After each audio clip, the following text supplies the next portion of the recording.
Hello guys, hope you're having an amazing day and welcome back to the channel. In today's video, we're going to be looking at my predictions for the NFL award winners for the 2025-2026 NFL season. But before we get to the video, I just want to thank you guys so much for the support on the last video, and shout out to these guys for commenting and this guy for subscribing. Now without further ado, let's get into the video. First award we're going to be talking about in today's video is the Coach of the Year award. Now a common misperception I see is people think the Coach of the Year should always be the coach with the most amount of wins in that particular NFL season. But I strongly disagree with that notion because I think the Coach of the Year should be the coach that makes the biggest difference. Now looking back to last year, Kevin O'Connell and the Minnesota Vikings went 14-3 in the regular season, but that's not the reason they won it. If it was purely based off record, the Detroit Lions would have won it. They went 15-2. But the reason Kevin O'Connell and the Vikings won it is because the obstacles that they overcame in the NFL season. And the obstacle I'm referencing here is having Sam Darnold at quarterback. They also dealt with a lot of injuries on the offensive and defensive sides, but Kevin O'Connell still coached this team to have 14 wins and 3 losses in the regular season. But enough talking about last season. Let's get to my prediction for this season's Coach of the Year. Now the coach I picked to win the 2025-2026 Coach of the Year is no other than former U of M coach Jim Harbaugh. Now the reason I picked Jim Harbaugh is because it's his first year back in the NFL as a head coach, and I think it's his time to shine with this Chargers team. Now the Chargers did do good last year going 11-6, but they're very consistent first round playoff exits, and that really needs to change. Now Jim Harbaugh does have that experience in the postseason. He did make it to a Super Bowl against his brother. Yeah, he did lose that, but he also made it to a national championship with Michigan. So I really don't think there's anyone better for this position to get the Chargers to that next level than Jim Harbaugh. Now the only thing that really hinders this is that the postseason has nothing to do with the NFL awards, which I think is kind of crazy. I think that that's stupid and you should take that into account. However, if it was like the Ballon d'Or where whoever gets the most trophies won the NFL award, it would just be whoever wins the Super Bowl. So you obviously can't do that, but I don't know. I think Jim Harbaugh is going to do really good with this Chargers team. He had a really good NFL draft. He has a really good quarterback to work with, and he has a lot of talent on that team, a really good O-line. I think Rashawn Slater did get injured for the season, but he has Joe Alt, a fairly young team. I think he can coach them to the next level, and I think that where he's at his first year back, that's what's going to be the main attraction for him to win Coach of the Year, rather than, because I don't think that they're not going to go like 12-5. I think that's their ceiling, and you don't need a good record. You don't need 11 wins to win the Coach of the Year. Brian Daboll got 9 wins with the Giants, but it's the Giants, so that's why he won it. So I think Jim Harbaugh is my pick for the NFL Coach of the Year award. Let's get on to the next one. Now the next award we're going to be talking about in this video is the Offensive Rookie of the Year award. Now there were a lot of big names in the first round of this NFL draft, but I think a lot of them can be eliminated just because of where they play or what position they play. Now looking at the history of the Offensive Rookie of the Year award, you can almost eliminate every single offensive tackle in the first round or any round of this entire draft. Just looking at these as a whole, you can see quarterback, wide receiver, quarterback, running backs, wide receivers, all the way till basically the start of time. So I think that you have to pick a quarterback, a wide receiver, or a running back to win this award. Now looking at the first round of this year's draft, there's not a lot of players that fit that criteria of quarterback, running back, or wide receiver. Those being Cam Ward, Ashton Jeanty, Tetairoa McMillan, Emeka Egbuka, Matthew Golden, and Jackson Dart. Now, out of all of those players, it's kind of hard to decide who I think is going to be the best. The player I decided to pick is no other than Cam Ward.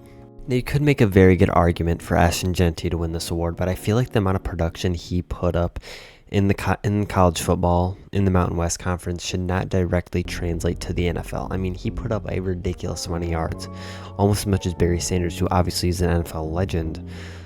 But I just don't think he can replicate that in at least his first year of the NFL. Now, looking what Cam Ward has in Tennessee, it looks pretty good. I mean, he has Tyjae Spears, Tony Pollard, good running backs to check down to on a screen pass or offload the ball to if there's no one open downfield. But he also has Tyler Lockett. He also has Calvin Ridley, Chigo Okonkwo, a very young and productive offensive line that is only going to get better. So, and also a defense that isn't great. So maybe that hinders him, but overall, I think he'll have a very productive season and better than any rookie. Now, honestly, if we're being honest, I don't think this year's rookie class is going to be that great because there's not a lot of positions that fit that criteria of quarterback, wide receiver, running back. They're actually good or on a good team or are going to be that wide receiver one, running back one on that team, like Egmika Egbuka or Tetairoa McMillan. Like, they're on an all right team, but Egmika Egbuka is a wide receiver 3 and Tetairoa McMillan is on the Panthers. So you got to take that into account. So that's why I think personally Cam Ward is your offensive rookie of the year. Now, the next award we're going to be looking at is, pretty obvious, just following the trends. It's going to be the defensive rookie of the year. Now, I think the defensive rookie of the year is significantly harder to pick just because there's no direct trend for defensive rookie of the years. It can be a cornerback, it can be a safety, it can be an edge, it can be a linebacker. So there's more things to take into account rather than just the position, but also what the core that they joined has or had and how good they are going to translate into the NFL. Now, looking at the first round, and I'm only looking at the first round because those are the obvious picks. Those are the proven talents that got picked in the first round. Obviously, it could be someone outside of the first round, and it has happened before, obviously.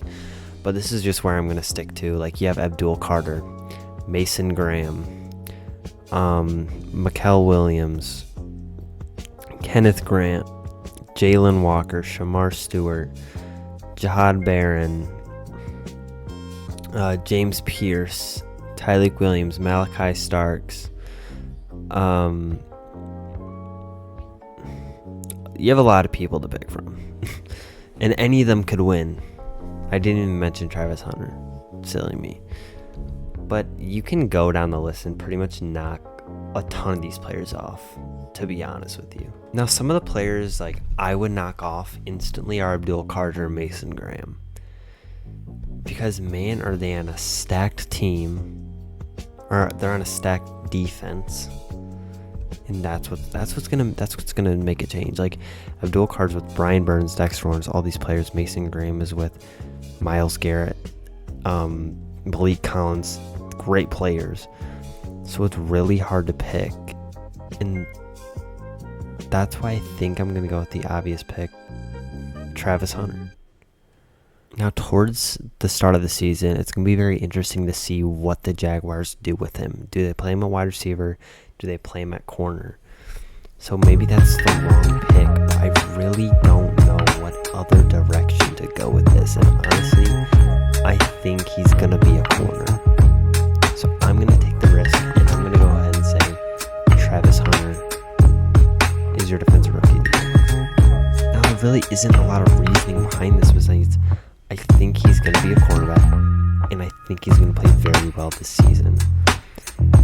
He's in a very bland cornerback core, defensive back core, and I think he's going to be the shining star, and he's going to save their defense from a lot of trouble. And I think he's going to be the one who catches the most eyes, especially being a dual threat.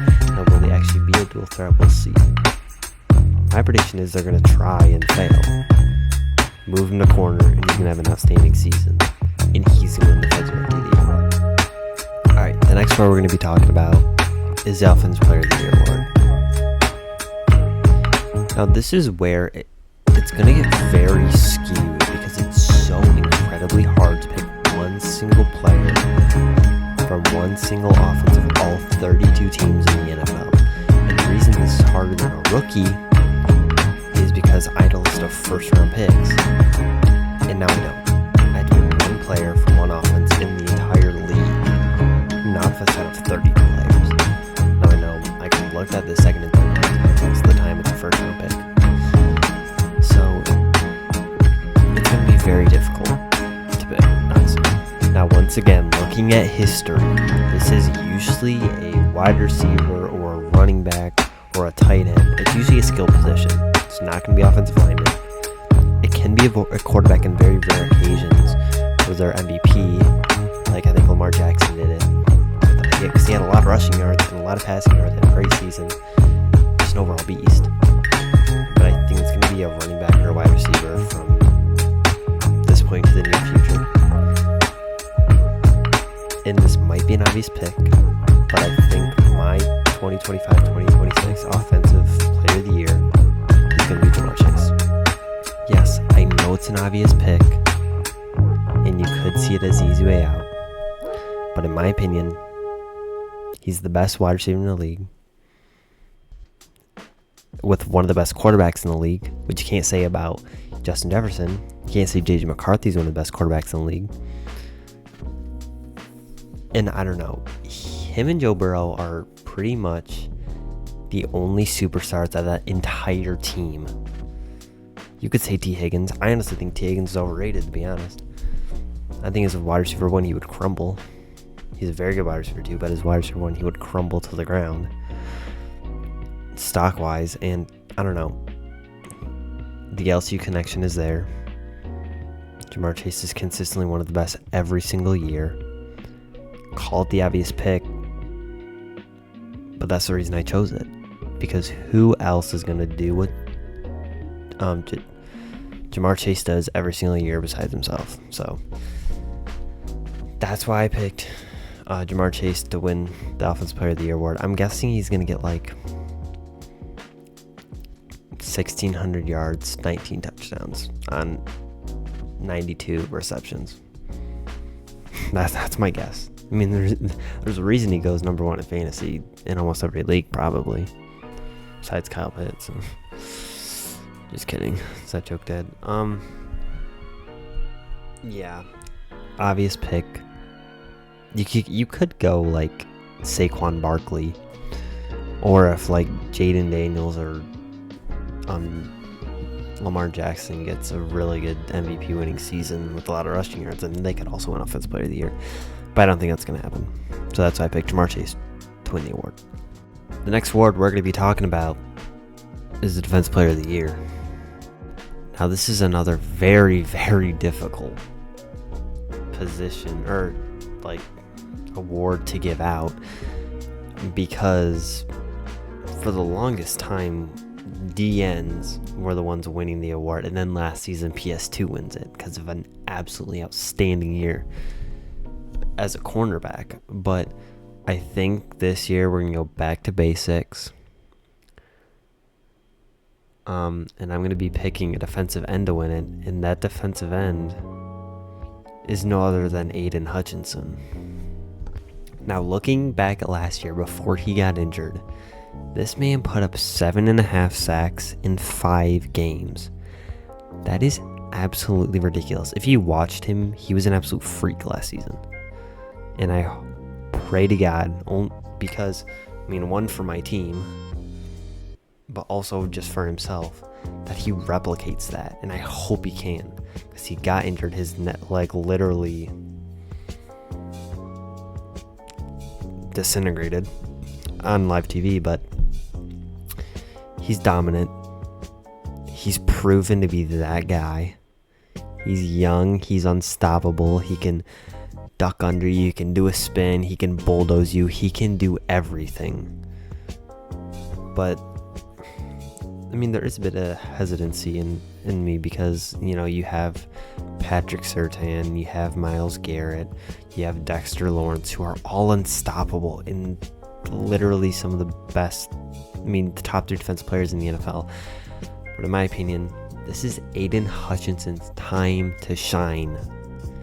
20 sacks, I'm calling it. Tons of pressures. He's just such a good player. And I think he's the one who's going to bring that award back to Detroit. I feel like we haven't won an award in like 20 years at this point. Probably Calvin Johnson was the last one. Don't quote me on that though. But he probably was. But yeah, maybe not the obvious pick. Maybe it is the obvious pick. But I think he's going to show everyone who he is this year. He's going to play the whole season, and he's going to dominate the NFL.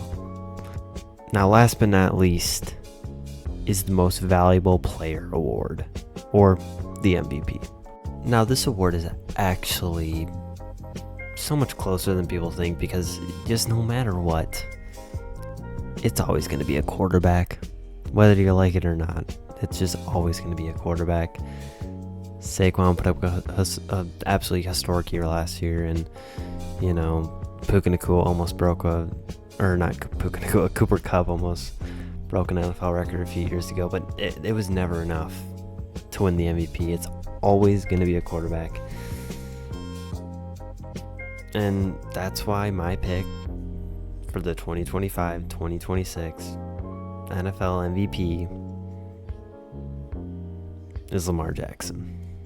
Now, this is where it literally is probably the most obvious pick, but you could say he got robbed last season, even though I think Josh Allen actually did deserve to win it more than Lamar Jackson. But Lamar Jackson's a beast, and the Ravens are an insane team. You have Rashad Bateman, who I think is super underrated. Zay Flowers, really good. Mark Andrews and Isaiah Likely, really good O-line. Derrick Henry to use the read option on. And you have a literal god squad on defense. Like, that's not even a joke.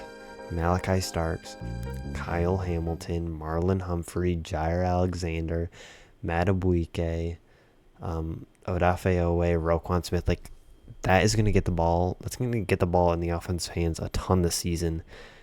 And it's already an unstoppable team. I think this is actually going to be the Ravens' year to go ahead and win that Super Bowl, because they are just such a stacked team. And I really don't know who can do it better than them this season, because the roster they're working with is crazy. They have an insanely good head coach in John Harbaugh. But, yeah, call it obvious. Call it the easy way out. Do whatever you want. But that's who I think. I think Lamar Jackson is going to win by an absolute mile this year. Close second to Jaden Daniels, probably Josh Allen, Joe Burrow, Jared Goff. Yeah. But yeah, Lamar Jackson, MVP, baby. Well, there you have it, folks. I hope you enjoyed the video. And if you did, make sure to hit that like button and also comment your predictions for the awards too, just so you can come back on them later at the end of the season or mid-season when every single player I'm sure gets injured. That would kind of suck. I look like an idiot, but hey, how can you know that? But hope you guys enjoyed. It's obviously a bit later when I'm making the outro, but once again, hope you enjoyed. Click that like button, subscribe, comment down below, and I'll see you guys in the next one. Peace.